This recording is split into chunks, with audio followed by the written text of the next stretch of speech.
Hi students, welcome to another sessions of Punya Physics Pathshala, where you will feel the taste of science. So, in my first class, I have explained that one of the topics on your first year, that one is your unit and dimensions. But today, I like to teach you something different. Different किस लिए? क्योंकि काफ़ी बच्चे मुझे ये कहने लगे, जो बच्चे मुझे यहाँ पे भी फॉलो करते हैं और ये कहने लगे sir can you move on for a second year chapter because simultaneously if I will move for both first year and second year that will benefit to the large mass. ये एक large मास को काफ़ी benefit देगा। तो आज मैं ये decide किया हूँ कि आज का वीडियो मेरा सेकेंड ईयर के ऊपर रहेगा और मेरा सेकेंड ईयर के ऊपर जो वीडियो आज मैं करने जा रहा हूँ वो सेकेंड ईयर का पहला topic that one is on your electrostatics, जो मैं यहाँ पे लिखा हूँ। तो बच्चों, जहाँ तक सेकेंड ईयर का सवाल है, हम सेकेंड ईयर में जो सेक्शंस पढ़ने वाले हैं generally it divided into 3 different sections. इसको 3 डिफरेंट सेक्शन में हम इसको डिवाइड कर सकते हैं। जो पहला सेक्शन है this is all about the charge, मतलब हम चार्ज के बारे में ज़्यादा डिस्कशन करेंगे कि चार्ज अगर रेस्ट हो तो क्या होगा, अगर मूवमेंट रहा तो क्या होगा, उसका कॉन्सिक्वेंस क्या निकलेगा, मूवमेंट हुआ तो क्या होगा, वगैरह वगैरह। So first section is all about the charge and it's different roles. The second one is all about your optics. Optics का मतलब हम यहाँ पे लाइट को एनर्जी के हिसाब से लेंगे और लाइट का डिफरेंट एस्पेक्ट्स के हम स्टडी करेंगे। जैसे कि अगर लाइट्स को हम एक स्ट्रेट लाइन पाथ लिया जाए तो क्या होगा, और उसको अगर एक एनर्जी के फॉर्म में लिया जाए तो क्या होगा, अगर एनर्जी के फॉर्म में लिया जाए और वो दोनों नेचर शो करे, एक वेव का और एक पार्टिकल्स का, तब क्या होगा, तो वगैरह वगैरह। वो एक सेक्शन से हैं जहाँ पे हम एटॉमिक फिजिक्स को समहाउ रिलेट कर सकते हैं, जो कि मैं इस सेशंस में पूरी तरह से तुम्हारे कंप्लीट करने के लिए कोशिश करूँगा। कोशिश तो नहीं, मैं करूँगा ज़रूर। और तीसरा जो कि एक एडवांस फिजिक्स के रिलेट करता है, और तीसरा है हमारा semiconductor devices and communication systems. So जो फर्स्ट सेक्शन है सेकेंड ईयर का, जो कि एक लार्ज सेक्शंस है, वो लार्ज सेक्शंस एक पर्टिकुलर एक टर्म के ऊपर डिपेंड करता है। वो टर्म का नाम है क्या है ना, चार्ज।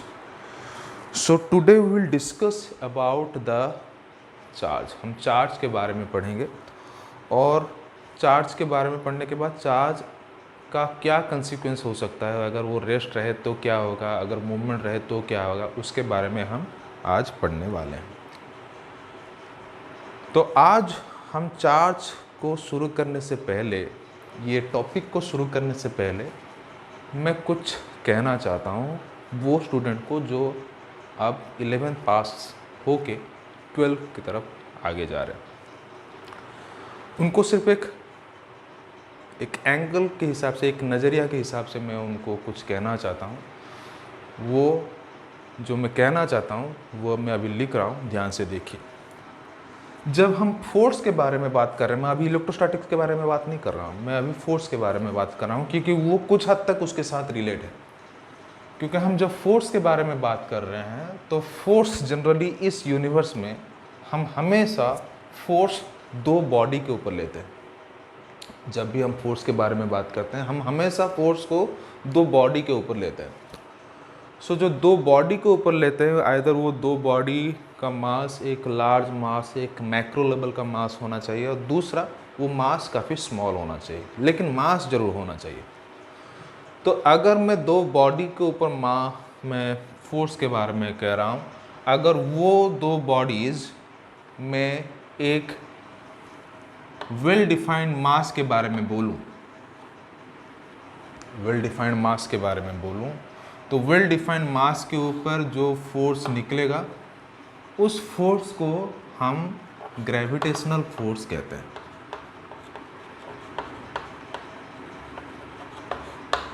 उस फोर्स को हम क्या कहते हैं बच्चा? ग्रेविटेशनल फोर्स कहते हैं।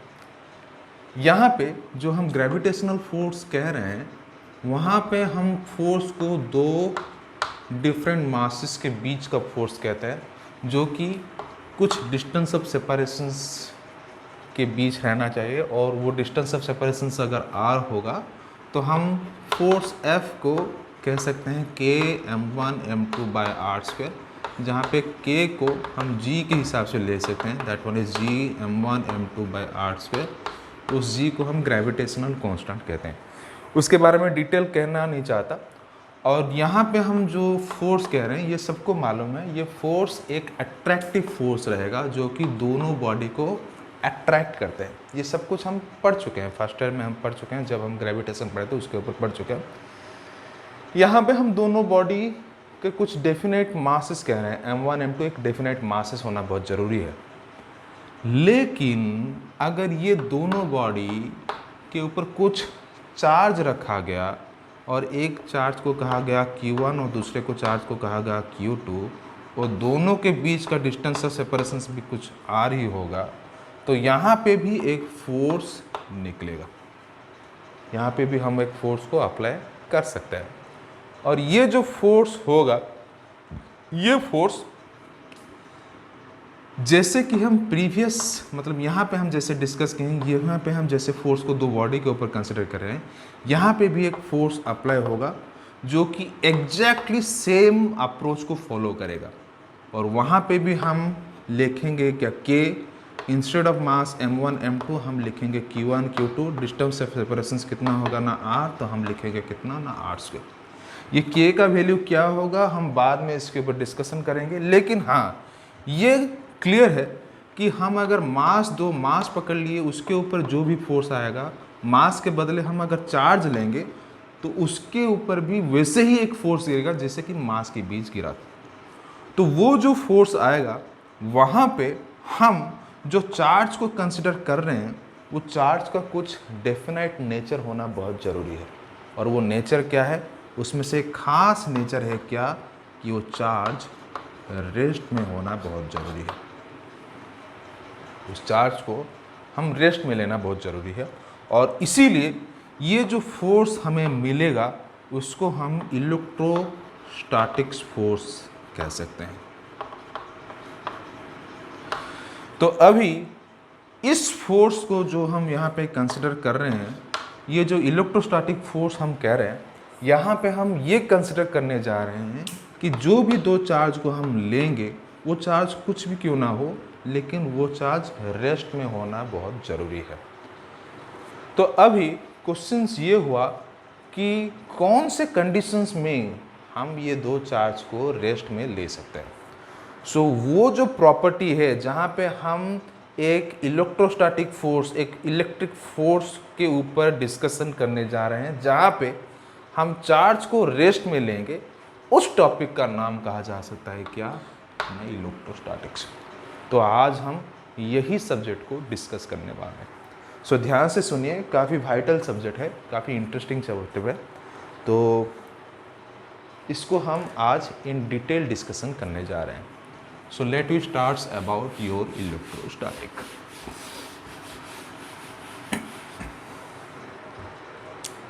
सो in electrostatic,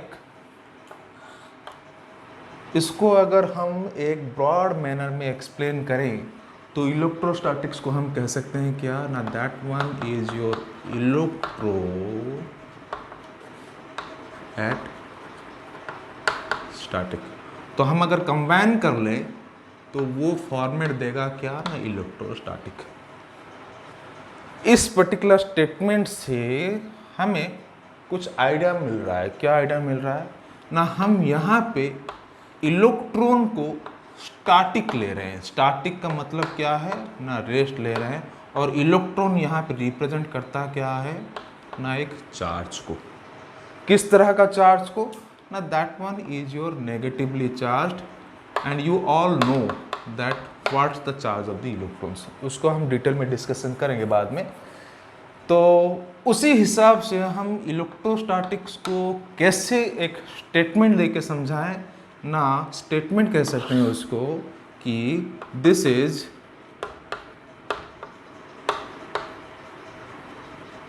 A branch of science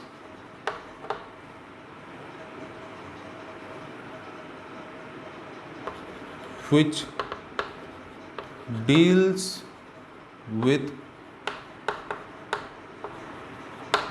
the behavior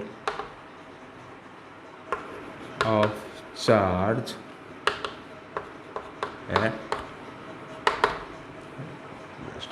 तो behaviour of charge at rest मतलब हम इलेक्ट्रोस्टैटिक्स में उसी के बारे में बात करेंगे जहाँ पे हम कोई चार्ज को रेस्ट में लें। हम कोई चार्ज को अगर रेस्ट में लें, उसी कंडीशंस में हम इलेक्ट्रोस्टैटिक्स के बारे में पढ़ेंगे।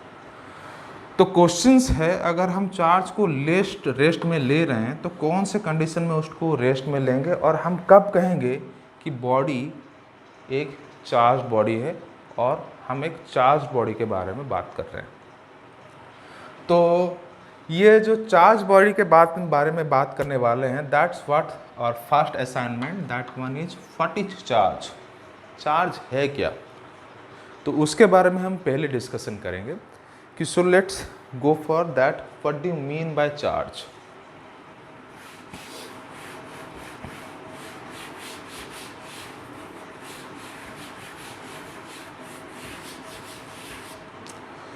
तो यहाँ पे जब हम चार्ज के बारे में बात करने जा रहे हैं, जहाँ हम चार्ज के बारे में बात करने जा रहे हैं, हमेशा याद रखो कि जब हम इलेक्ट्रोस्टैटिक्स में चार्ज के बारे में बात करेंगे, उस वक्त हम सिर्फ और सिर्फ इलेक्ट्रॉन के बारे में बात करने वाले हैं। एक क्वेश्चन ऑटोमेटिकली आएगा, सर इलेक्ट्रॉन ही क्यों? Why the only electrons? Why not the protons? And it's known to all that when we discuss about a particular atoms or a substance which consists of different molecules, and in molecules different atoms are there, and for each atoms we have 3 subatomic particles, where one is known as the electron, another one is known as the proton, and third one is known as neutron. And the compositions of a neutron and proton at the center of your molecule considered as your nucleus. So अंदर में हम जो nucleus consider कर रहे हैं, वहाँ पे हम न्यूट्रॉन को ले रहे हैं और पॉजिटिव चार्ज पार्टिकल प्रोटॉन को ले रहे हैं, और बाहर में जो भी कुछ घूम रहे हैं उसी को हम इलेक्ट्रॉन कह रहे हैं। सो ये सबको मालूम है कि एटॉमिक स्ट्रक्चर यही कहलाता है कि कोई भी अगर हम एटम्स के बारे में बात करें तो जितना भी इलेक्ट्रॉन्स बाहर घूमते रहते हैं उतना ही प्रोटॉन्स अंदर कन्फाइंड होकर रहता है, और वो जो कन्फाइंड होकर रहता है वो इकट्ठे रहते हैं, और इकट्ठे रहने की वजह से वो रेस्ट में रहते हैं, क्योंकि वो जो चीज़ है, न्यूक्लियस जो चीज़ है, वो काफ़ी हैवी है। तो बाहर की तरफ इलेक्ट्रॉन घूमता रहता है, और उसका जो एनर्जी है, हम अगर फर्स्ट ऑर्बिट से ऊपर की तरफ जाएं तो उसका एनर्जी लेवल धीरे धीरे घटता रहता है। ये जो बात है, ये आप केमिस्ट्री में पढ़ चुके होंगे या फिर ऐसे भी 10th क्लास में पढ़ चुके होंगे। तो ये मैं क्यों कह रहा हूँ, इसका कहने का मतलब क्या है, इसको कहने की क्या ज़रूरत क्या है? इसलिए है क्योंकि जब हम कोई कंडक्टिंग प्रॉपर्टी के बारे में बात कर रहे हैं, जहाँ पे हम ये कह रहे हैं कि पकड़ लो, एक हम कहीं से इलेक्ट्रॉन को उठा सकते हैं या फिर कहीं पे इलेक्ट्रॉन को रख सकते हैं, उस वक्त हम उस पर्टिकुलर मेटल का एटॉमिक स्ट्रक्चर के ऊपर बात करना बहुत ज़रूरी है। तो जितने भी हायर ऑर्बिट हम जाएंगे, वहाँ पे हम देखेंगे कि इलेक्ट्रॉन का एनर्जी लेवल जो हो वो नीचे से ऊपर की तरफ जब जाता रहेगा तो वो जीरो की तरफ आगे बढ़ता रहेगा, क्योंकि ऑर्बिटल वैल्यू बढ़ता जाएगा और वो जो एनर्जी लेवल है वो जीरो की तरफ बढ़ता रहेगा। क्यों बढ़ता रहेगा ना, ये हर कोई इसी को मालूम है कि एनर्जी का फॉर्मूला -13.6 डिवाइडेड बाई n² है। तो n नंबर 1 ऑर्बिट में होगा तो एनर्जी 1 -13.6 इलेक्ट्रॉन वोल्ट होगा। अगर यही n लार्ज ऑर्बिट पकड़ लो इन्फिनिटी हो गया तो एनर्जी ऑटोमेटिकली जीरो हो जाएगा। तो ये केस यही रिप्रेजेंट करता है कि हम जितना भी ऊपर जाएंगे वो एनर्जी लेवल क्या होगा, उतना ही घटता जाएगा, जीरो का अप्रोच चलता जाएगा। तो अगर जीरो के अप्रोच होता जाएगा तो जितना भी हायर ऑर्बिट होगा उसका मतलब यही रहा कि उसका एनर्जी कंटेंट नीचे से ऊपर की तरफ घटता रहता है। तो उस कंडीशंस में है हम क्या करेंगे ना, जो हायर ऑर्बिट में है, हायर ऑर्बिट का मतलब यही कि जो ऑर्बिट को हम वैलेंस सेल के तहत कंसिडर करते हैं, उसी ऑर्बिट में जो भी इलेक्ट्रॉन रहेगा उसको एक्सट्रैक्ट करना आसानी होगा। कब? जब वो इलेक्ट्रॉन का वैलेंस सेल काफ़ी ज़्यादा होगा। तो इसीलिए हमारे लिए पॉसिबल यही है कि हम इलेक्ट्रॉन को एक ऑर्बिट से निकाल सकते हैं, ना कि प्रोटॉन्स को। अभी क्योंकि हम इलेक्ट्रॉन्स को निकाल सकते हैं, इसीलिए कोई भी चीज़ को अगर हम चार्ज पार्टिकल हिसाब से कंसिडर करें तो हम वहाँ पे एक ऐसा आइडिया ले सकते हैं कि अगर वो चार्ज है तो उसका मतलब यही हुआ कि हम वहाँ से कुछ इलेक्ट्रॉन निकाल चुके हैं या फिर वहाँ पे हम कुछ इलेक्ट्रॉन दे चुके हैं। तो उस लिहाज से हमें अगर कोई ये पूछे कि what do you mean by charge, so then the answer automatically come that the body is said to be charged. Listen carefully. The body is said to be charged if there is an excess or the deficiency of electrons takes place. समझ में आया मैं जो बोला?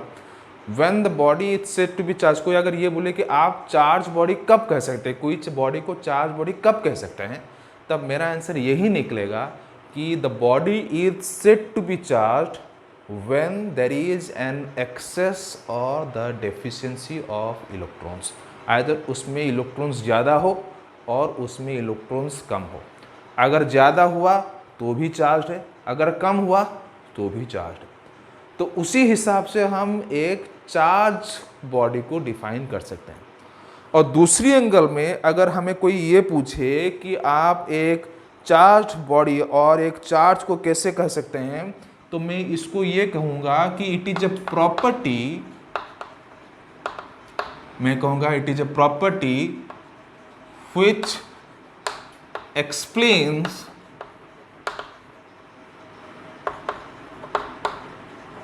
The role of force in an electric field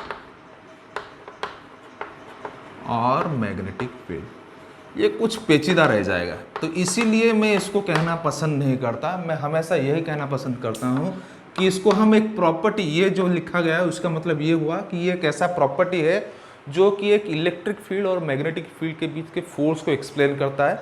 और फिर मैं ऐसे कह सकता हूँ कि चार्ज मतलब क्या है ना, एक ऐसा चीज़ जो एक्सप्लेन करता है कि whether there is an excess or a deficiency of electrons takes place। यहाँ पे इलेक्ट्रॉन्स इसीलिए कहा जा रहा है क्योंकि हम सिर्फ इलेक्ट्रॉन्स को ही एक्सट्रैक्ट कर सकते हैं, ना कि प्रोटॉन्स। तो इसी एंगल में एक कॉन्सेप्ट आता है, जो कॉन्सेप्ट का नाम है क्या ना, मोबिलिटी। वो जो मोबिलिटी कहा जाता है कॉन्सेप्ट को, वो मोबिलिटी का मतलब उसका टेंडेंसी ऑफ मूवमेंट, मूवमेंट करने का टेंडेंसी। तो मोबिलिटी जब कहा जाए तो अगर हम चार्ज पार्टिकल्स के मोबिलिटी के ऊपर डिस्कस करेंगे तो यहाँ पे कोई भी एटॉमिक स्ट्रक्चर और क्या भी कोई भी मेटल के ऊपर अगर चार्ज पार्टिकल के बारे में बात किया जाए तो हम सिर्फ दो चार्ज पार्टिकल्स के बारे में बात करते हैं। पहला हुआ इलेक्ट्रॉन्स, दूसरा हुआ क्या ना, प्रोटॉन्स। तो जब तक मोबिलिटी का सवाल है, जब तक हम ये पूछेंगे कि मोबिलिटी का मतलब, मोबिलिटी का रोल क्या है, तो मोबिलिटी ये रिप्रेजेंट करता है कि उसका मूवमेंट किस, मतलब उसका मूवमेंट कितना हो रहा है। तो अभी इलेक्ट्रॉन्स का मूवमेंट और प्रोटॉन्स का मूवमेंट अगर कंपेयर किया जाए तो उस लिहाज से हमें क्लियर पिक्चर मिलने वाला है कि नहीं, इलेक्ट्रॉन्स का मूवमेंट कब कहा जा सकता है, नहीं ये इजीली मूवमेंट हुआ तो इसका मूवमेंट रहेगा, प्रोटॉन्स का मूवमेंट कब, अगर ये मूव किया। लेकिन यहाँ पे मूवमेंट किसका रहता है, इलेक्ट्रॉन्स का। इसीलिए हम अगर मोबिलिटी के बारे में बात करें तो then we say that electron has more mobility compared to protons। तो समझ में आ गया चार्ज का मतलब क्या। तो चार्ज का मतलब देयर इज एन एक्सेस और डेफिशिएंसी।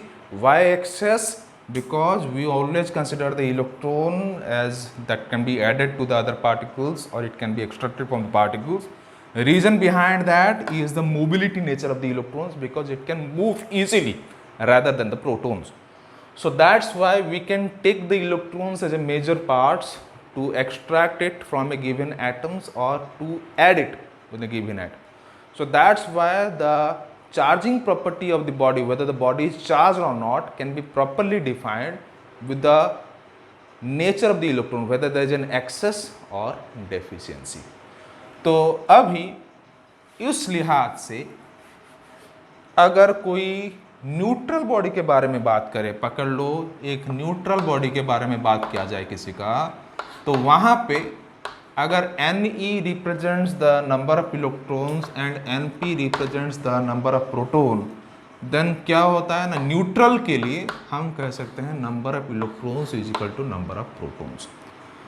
अभी क्या हुआ ना, अगर यहाँ पे मैं कुछ इलेक्ट्रॉन ऐड कर लिया तो number of electrons will be greater than the number of protons and then we say the body is charged.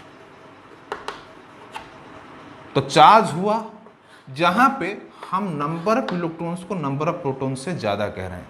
तो अभी ये अगर चार्ज हो गया जहाँ पे इलेक्ट्रॉन्स का वैल्यू प्रोटॉन्स की वैल्यू से ज़्यादा हो जाए, तो ये किस तरह का चार्ज होगा, तो याद रखो बच्चों ये नेगेटिवली चार्ज होगा। अगर इलेक्ट्रॉन्स का वैल्यू प्रोटॉन से कम निकला तो ये भी चार्ज कहला जाएगा, लेकिन ये किस तरह का चार्ज कहा जाएगा, उसको पॉजिटिवली चार्ज कहा जाएगा।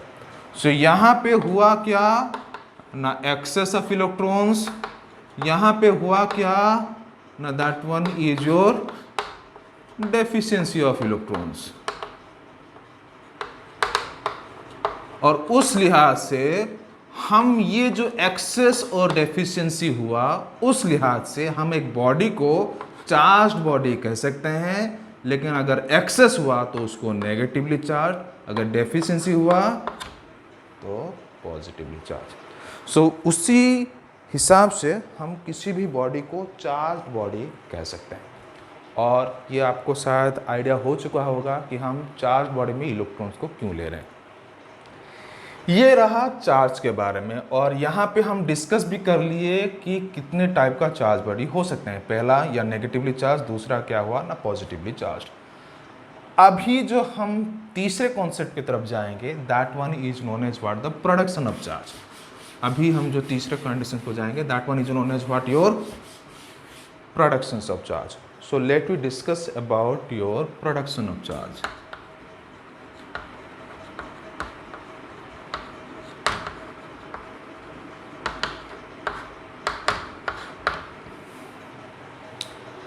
ये जो प्रोडक्शन ऑफ चार्ज है, हम चार्ज को कैसे प्रोड्यूस करें, इसको 3 डिफरेंट प्रोसेस रहता है। जनरली हम 2 डिफरेंट प्रोसेस बुक्स में देखते हैं, लेकिन है एक्चुअली 3 डिफरेंट प्रोसेस। लेकिन है एक्चुअली कितना, 3 डिफरेंट प्रोसेस। जो हम पहला प्रोसेस कह रहे हैं उसका नाम है क्या बच्चों, फ्रिक्शंस। जो दूसरा प्रोसेस कह रहे हैं उसका नाम क्या है बच्चों, दैट वन इज इंडक्शन। जो तीसरा प्रोसेस निकलेगा उसका नाम होगा क्या, कंडक्शन। पहला प्रोसेस का नाम क्या है, फ्रिक्शंस। दूसरा प्रोसेस का नाम क्या है, इंडक्शंस। तीसरा प्रोसेस का नाम क्या होगा ना, कंडक्शंस। सो पहला प्रोसेस के बारे में हम डिस्कस करने जा रहे हैं। जो पहला प्रोसेस का नाम है क्या ना, that one is your frictions. ये फ्रिक्शंस को कैसे समझाया जाए, तो अभी ये फ्रिक्शन को समझाने के लिए मैं आपको 2 बॉडी के बारे में डिस्कस कर रहा हूँ। जैसे कि मेरे हाथ में एक क्लॉथ है जो कि शायद एक वूलन क्लॉथ ही कहा जा सकता है, और दूसरा एक पेन है। तो ये प्लास्टिक का है, पेन एक प्लास्टिक का है, ये दूसरा जो है ये पकड़ लो एक वूलन क्लॉथ का। प्लास्टिक ना देके हम कह सकते हैं कि पकड़ लो, हाँ ये प्लास्टिक का ना लेके हम हाँ ये प्लास्टिक ले सकते हैं, या फिर हम कहेंगे कि नहीं ये प्लास्टिक नहीं है, हम कहेंगे let it be A your glass rod. और ये जो कपड़ा देख रहे हो पकड़ लो, ये एक सिल्क क्लॉथ है। तो अभी क्या होगा ना, दोनों के बीच कुछ हम फ्रिक्शंस कर लेते हैं बच्चों। जैसे कि आज मैं तुम्हें देख रहा हूँ, ये क्या है, मैं फ्रिक्शंस कर रहा हूँ। अभी ये जो फ्रिक्शंस हुआ, इस फ्रिक्शन में क्या होगा ना, प्रॉपर्टी यही कहलाता है फ्रिक्शंस में कि due to the frictions what happens, one body will give the charge to the other one. एक बॉडी दूसरे बॉडी को चार्ज डोनेट कर लेता है ड्यू टू द फ्रिक्शंस। एक फ्रिक्शनल नेचर के वजह से एक बॉडी दूसरे बॉडी को चार्ज डोनेट कर लेते हैं।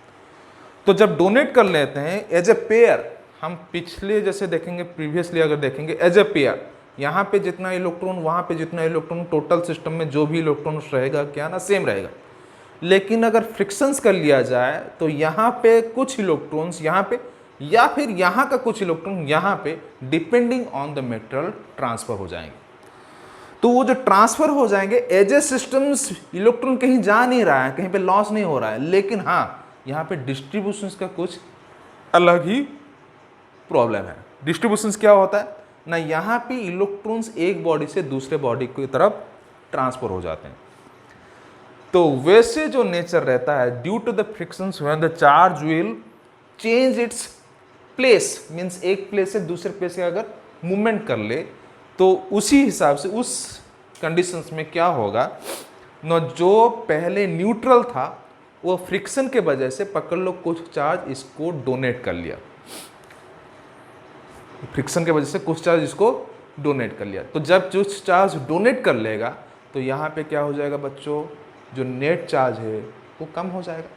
मतलब इलेक्ट्रॉन जो पहले था, अब इलेक्ट्रॉन का वैल्यू क्या हो गया ना, कम हो गया। लेकिन यहाँ पे जो भी इलेक्ट्रॉन था, ड्यू टू द फ्रिक्शंस कुछ इलेक्ट्रॉन्स इसके साथ क्या हो गया ना, ऐड हो गया। तो after the frictions what happens, one body will have some deficiency of electrons where the other body has some excess of electrons. But before the frictions, two bodies have the neutral conditions. So these frictions is a process where the transformations of the charge takes place, and henceforth a shortage and the excess of electrons will occur. Now once there is a shortage and excess of electrons occur, then what happens, one body is said to be your positively charged and the other body is said to be your negatively charged. Just 2 minutes.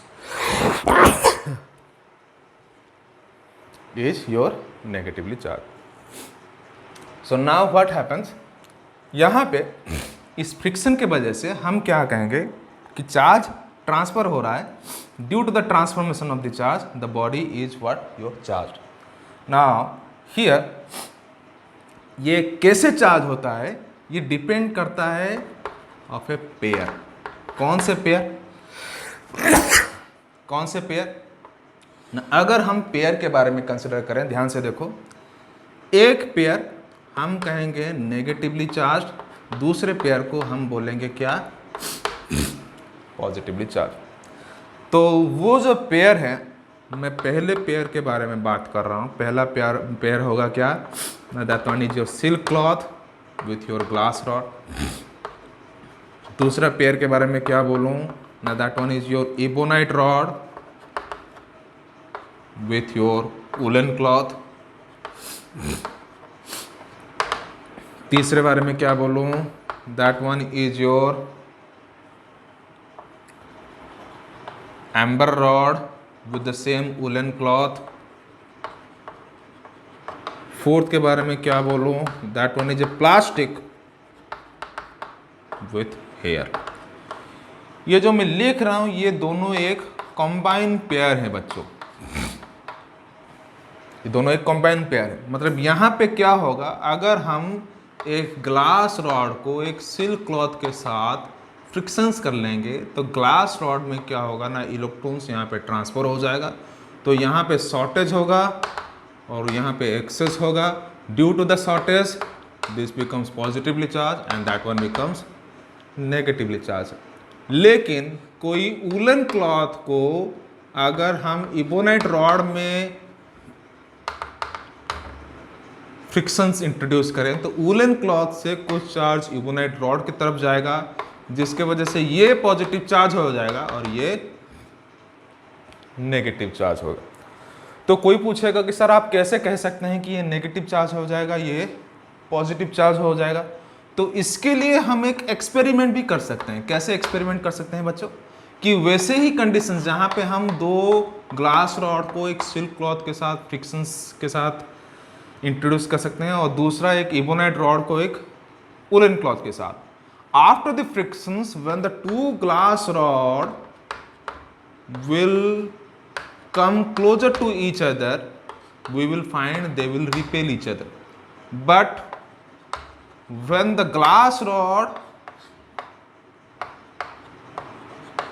comes close to your ebonite rod, it will attract each other.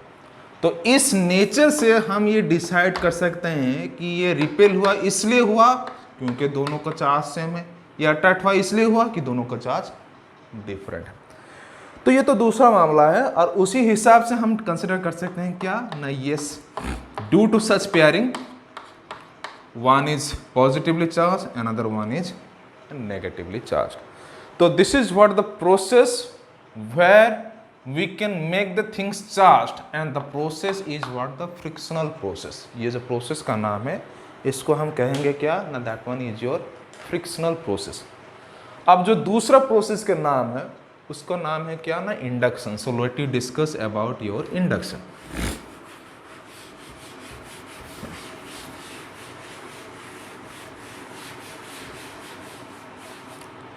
So what is the inductions actually? What is the meaning of the inductions? Inductions means when you say that the inductions process is there. So inductions means here the induction means the process where the result is obtained without be in contact with each other। इसको ध्यान से देखो, मतलब यहाँ पे हम एक result मिलेगा लेकिन वहाँ पे दोनों के बीच कांटेक्ट नहीं रहेगा। कांटेक्ट नहीं रहेगा मतलब जब हम फ्रिक्शन के बारे में कह रहे हैं दोनों के बीच क्या हो रहा है बच्चों, कांटेक्ट रहेगा। लेकिन इंडक्शन में दोनों के बीच क्या होगा ना, कांटेक्ट नहीं रहेगा। तो उसको कैसे एक्सप्लेन करें? तो इसके एक्सप्लेन करने के लिए हम एक एक्सपेरिमेंट ले सकते हैं। ध्यान से देखो ये एक्सपेरिमेंट को, जहां पे हम एक क्या करेंगे ना, एक ग्लास रॉड लेंगे जो कि चार्ज रहेगा। कैसा चार्ज रहेगा? हम पहले से कह सकते हैं ये पॉजिटिवली चार्ज रहेगा। उसको एक न्यूट्रल बॉडी के सामने हम रखेंगे। समझ में आ रहा है? हम क्या बोलेंगे, रखेंगे एक न्यूट्रल बॉडी के सामने हम रखेंगे। तो न्यूट्रल बॉडी के सामने रखेंगे क्यों? क्योंकि जब ये ग्लास रॉड नहीं रहेगा, सोचो ये ग्लास रॉड है ही नहीं, तो क्या होगा ना, यहाँ पे जितना पॉजिटिव चार्ज है उतना ही नेगेटिव चार्ज रहेगा। लेकिन ये जब नजदीक आएंगे, लेकिन कांटेक्ट में है नहीं बच्चों, ये नजदीक हैं लेकिन they are not in contact, they are not touching each other। So on that conditions what happens, this positive charge will try to attract the negative charge closer to it and the rest of the positive charge will be accumulated in a other sides। So what happens after bringing this glass rod closer to the particular body, all the negative charge of the body will be accumulated closer to the positive charge, whereas the rest of the positive charge will be accumulated in the other side। मतलब यहाँ नज़दीक negative charge रहेंगे और दूसरे तरफ positive charge रह जाएंगे। इसके होने के बाद बार बार ये कह रहा हूँ, ये दोनों कांटेक्ट में नहीं है, these are not in contact with each other. One particular substance is closer to this, it doesn't means that they are in contact। उसके बाद क्या करेंगे ना, इस पर्टिकुलर बॉडी को मैं ग्राउंडेड कर लूँगा। तो ग्राउंडेड होने से क्या होगा, ग्राउंडेड का मतलब हम एक करंट एलिमेंट को अर्थ के ऊपर छोड़ रहे हैं। ये करंट एलिमेंट को छोड़ने का मतलब क्या हुआ कि हम पॉजिटिव चार्ज को नीचे की तरफ छोड़ेंगे। ये जो अर्थिंग या ग्राउंडेड है इसको हम करंट इलेक्ट्रिसिटी के टाइम में पढ़ने वाले हैं। लेकिन अभी ये जान लो कि जब भी कोई चीज़ को ग्राउंडेड किया जाए उसका मतलब यही होगा कि ग्राउंडेड का मतलब जो भी अननेसेसरी अमाउंट ऑफ करंट है उसको हम अर्थ की सरफेस की तरफ डालते हैं। तो उसी हिसाब से जितना भी पॉजिटिव चार्ज रहेगा ये ग्राउंडेड हो जाने के बाद ये सब क्या हो जाएंगे ना अर्थ की तरफ चले जाएंगे। वंस अर्थ की तरफ चले जाएंगे यहाँ पे क्या होगा ना सिवाय नेगेटिव चार्ज के और कुछ भी चार्ज नहीं रहेगा। उसके बाद अगर हम ये अर्थिंग कनेक्शंस को काट लें तो अभी ध्यान से देखो इस बॉडी में जो पहले पॉजिटिव और नेगेटिव चार्ज का कंपोजिशन था अभी क्या हुआ ना यहाँ पे सिर्फ नेगेटिव चार्ज है, पॉजिटिव चार्ज है ही नहीं। तो उसके बाद जब हम ये ग्लास रॉड को रिप्लेस कर लेंगे तो ये बॉडी जो कि पहले न्यूट्रल था by bringing the charge body closer to it it becomes completely negatively charge. इस प्रोसेस को कहते हैं क्या ना that one is your induction. इसको हम इंडक्शंस कहते हैं। Everybody clear? Everybody clear? Everybody clear? So yes I assume that everybody has been clear.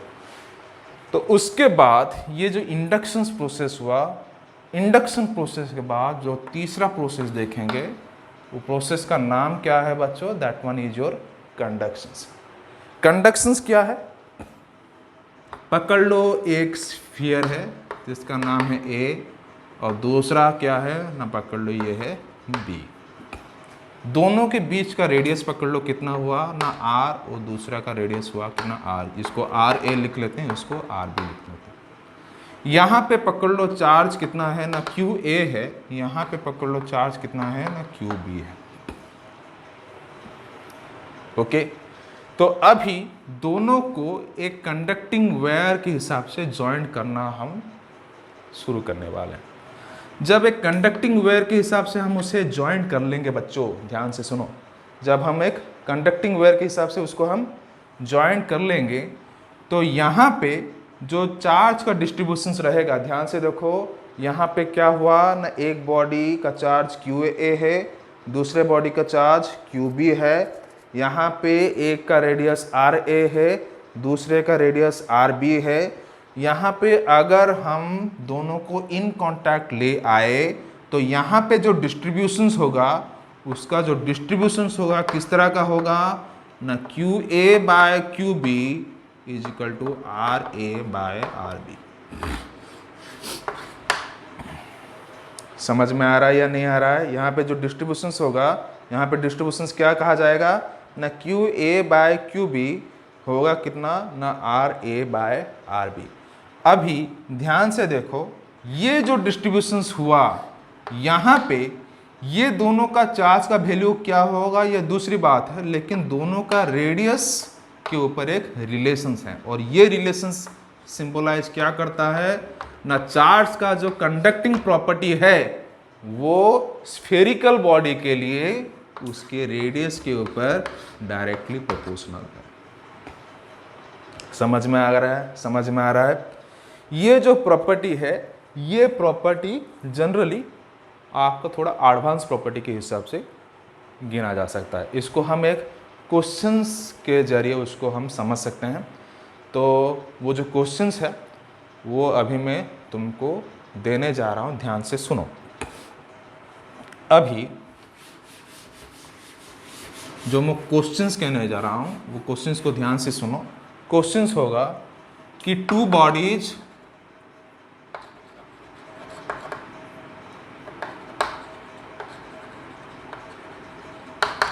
having same radius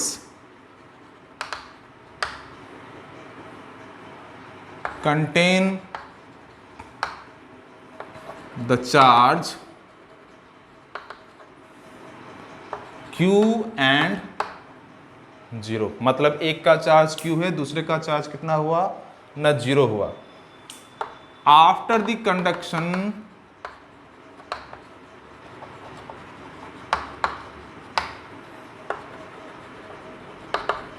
what is the charge on each body.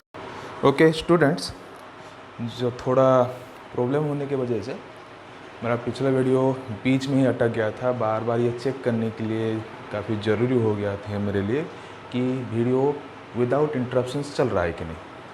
तो जो भी थोड़ा यहाँ पे आप फील कर रहे हैं इसके लिए एक्सक्यूज़ फ्रॉम माय साइड्स।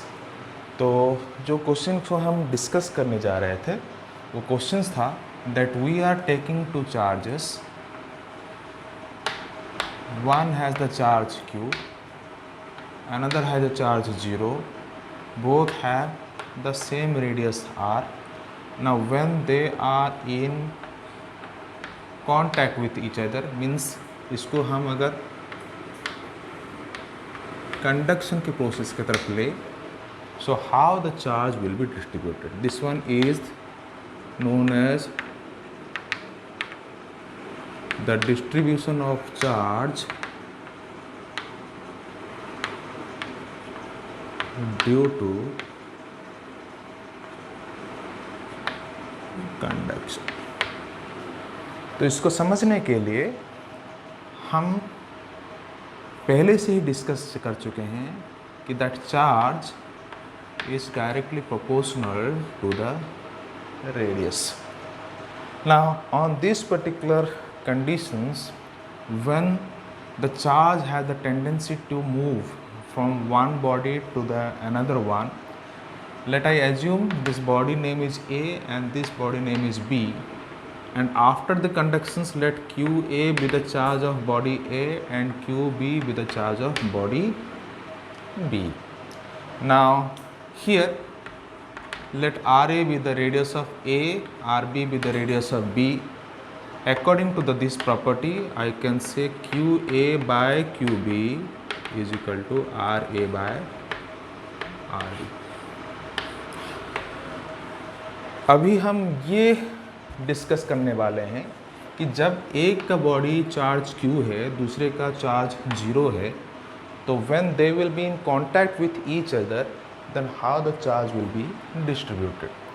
तो इसके लिए मैं कहूँगा कि after the interaction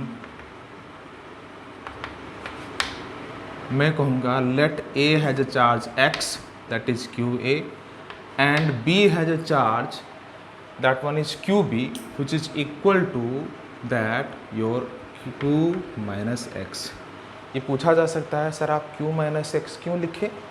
क्योंकि अगर हम एंटायर सिस्टम्स को लें, ये थोड़ा सुनने लायक है, अगर हम एंटायर सिस्टम की तरफ लें तो एंटायर सिस्टम्स में मैं कहूँगा कि total charge of the systems क्यों ही रहेगा। तो यहाँ पे पहली कंडीशन जब ये टच नहीं था, the one that one is not in interact with each other, तो पहले का चार्ज फुल था, दूसरे का चार्ज 0 था। जब इंटरेक्ट हो गए तब पहले का चार्ज QA हुआ, दूसरे का चार्ज QB हुआ, लेकिन मिला के दोनों का चार्ज कितना होगा बच्चों? x होगा। It means here x means I can say QA plus QB which is equal to x. So here if QA is equal to x, then QB is equal to that one is your Q. So if QA is equal to x, this must be Q minus x, so that the total charge can be your Q. Henceforth, instead of QA, I am writing x. Instead of QB, I am writing Q minus x is equal to RA by RB. RA is equal to R. RB is equal to R, क्योंकि दोनों का radius same है. That implies x by Q minus x is equal to 1, और x is equal to Q minus x, और 2x is equal to Q, और x is equal to. इसका मतलब once they are in contact with each other, when the radius will be equal, charge will be equally distributed. इसका मतलब A के लिए जब पहले चार्ज Q था और दूसरे के लिए चार्ज 0 था, जब दोनों का रेडियस सेम होगा तो चार्ज में डिस्ट्रीब्यूशंस भी क्या होगा ना, इक्वल होगा। इसके लिए क्यू ए का वैल्यू हो गया कितना, Q/2, और क्यू बी का वैल्यू हो गया कितना, Q/2। तो इसके ज़रिए हमें यही कंक्लूजन मिलता है कि अगर किसी के पास चार्ज नहीं है और दूसरे के पास चार्ज है, तो दोनों जब इंटरकनेक्ट हो जाएंगे तो चार्ज के बीच एक डिस्ट्रीब्यूशंस होगा, और वो डिस्ट्रीब्यूशंस दोनों बॉडी के रेडियस के ऊपर डिपेंड करेगा। तो ये जो हुआ इसको हम ज़्यादा ब्रॉडली और एक एग्जाम्पल से एक्सप्लेन कर सकते हैं, जो कि मैं अभी लिखने वाला हूँ।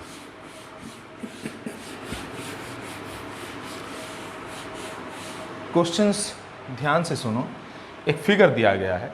फिगर क्या है ना, दो बॉडी है, एक का बॉडी ए, दूसरे का बॉडी बी, दोनों बॉडी है, दोनों का रेडियस इक्वल है। तीसरा भी बॉडी है, पकड़ लो सी, दोनों का रेडियस ए, उसका भी रेडियस कितना, पकड़ लो सेम। क्वेश्चंस यही दिया गया होगा कि फर्स्ट कंडीशंस में A in contact with B, second conditions में B in contact with C. So then questions होगा what will be the charge of A and C. समझ में आ गया। क्वेश्चंस ये पूछा गया है कि तीनों बॉडी, ये तीनों स्फीयर हैं, तीनों का रेडियस इक्वल है।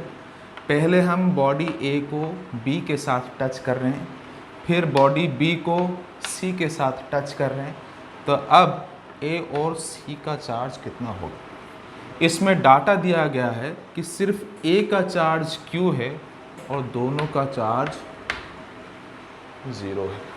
तो इस कंडीशंस में हम जो पहले डिस्कस किए थे उसी हिसाब से, since these two body have the same radius, यहाँ पे चार्ज क्या होगा बच्चों, इक्वली डिस्ट्रीब्यूट होगा। तो फर्स्ट कंडीशंस में जब ए और बी के बीच कांटेक्ट हुआ, ए का चार्ज क्यू था, बी का चार्ज 0 था। After contact, since the radius are equal, एक का चार्ज Q/2 होगा और दूसरे का चार्ज कितना होगा बच्चों, Q/2। अभी यहाँ पे A का चार्ज हो गया कितना, Q/2, B का चार्ज हो गया कितना, Q/2। दूसरे कंडीशंस में बोला गया है कि B जो पहले 0 था, अभी after in contact charge Q/2 हो गया, वो C के साथ इन कॉन्टैक्ट हुआ। C का चार्ज कितना हुआ बच्चों ना, दैट वन इज ऑल्सो 0। तो अभी क्या होगा ना, ये Q/2 उसके साथ भी इक्वली डिस्ट्रीब्यूट होगा, क्योंकि दोनों का रेडियस सेम है। तो Q/2 होने के वजह से पहले Q/2 ये था 0, आफ्टर इन कॉन्टैक्ट पहले का हो जाएगा कितना ना, Q/4, दूसरे का हो जाएगा कितना ना, Q/4, ये होगा B, ये होगा C।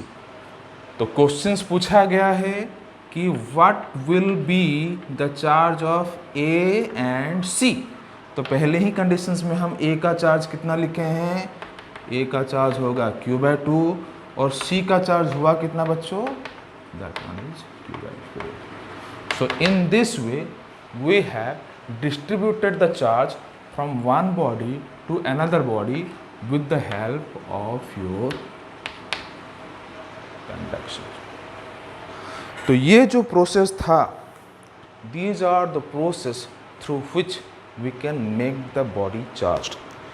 so the पहला प्रोसेस जिसके वजह से हम चार्ज कर सकते हैं, that one is known as the frictional process।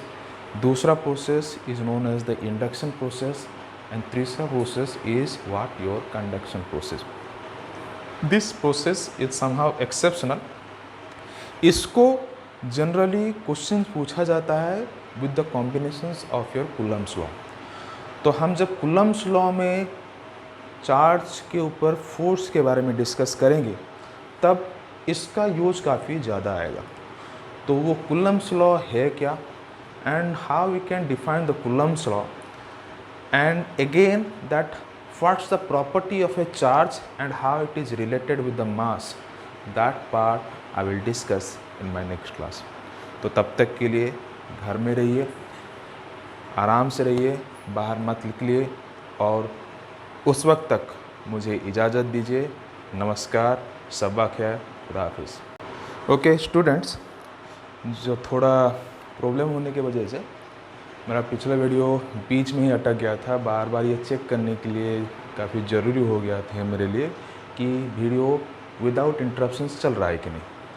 तो जो भी थोड़ा यहाँ पे आप फील कर रहे हैं, इसके लिए एक्सक्यूज़ फ्रॉम माय साइड्स। तो जो क्वेश्चन को हम डिस्कस करने जा रहे थे वो क्वेश्चंस था that we are taking two charges, one has the charge q, another has a charge 0, both have the same radius r. Now when they are in contact with each other, means इसको हम अगर conduction के process की तरफ ले, so how the charge will be distributed. This one is known as the distribution of charge due to conduction.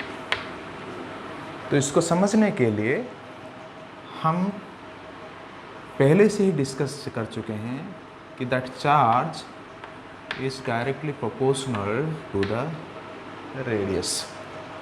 Now on this particular conditions, when the charge has the tendency to move from one body to the another one, let I assume this body name is A and this body name is B, and after the conductions let QA be the charge of body A and QB be the charge of body B. Now here let RA be the radius of A, RB be the radius of B.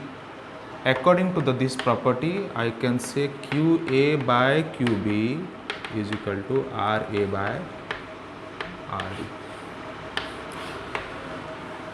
अभी हम ये discuss करने वाले हैं कि जब एक का बॉडी चार्ज Q है, दूसरे का चार्ज 0 है, तो when they will be in contact with each other, then how the charge will be distributed. तो इसके लिए मैं कहूँगा कि आफ्टर द इंटरेक्शन मैं कहूँगा let A has a charge x that is QA and B has a charge that one is QB which is equal to that your Q minus x. ये पूछा जा सकता है सर आप Q minus x क्यों लिखे? क्योंकि अगर हम एंटायर सिस्टम्स को लें, ये थोड़ा सुनने लायक है, अगर हम एंटायर सिस्टम की तरफ लें तो एंटायर सिस्टम्स में मैं कहूँगा कि total charge of the systems क्यों ही रहेगा. तो यहाँ पे पहली कंडीशन जब ये टच नहीं था, the one that one is not in interact with each other, तो पहले का चार्ज फुल था, दूसरे का चार्ज 0 था. जब इंटरेक्ट हो गए तब पहले का चार्ज QA हुआ, दूसरे का चार्ज QB हुआ, लेकिन मिला के दोनों का चार्ज कितना होगा बच्चों? x होगा. It means here x means I can say QA plus QB which is equal to x.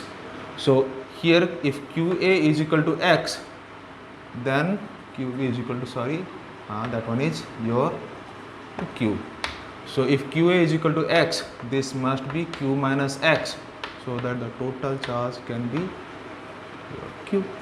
Henceforth, instead of QA, I am writing x. Instead of QB, I am writing Q minus x is equal to RA by RB.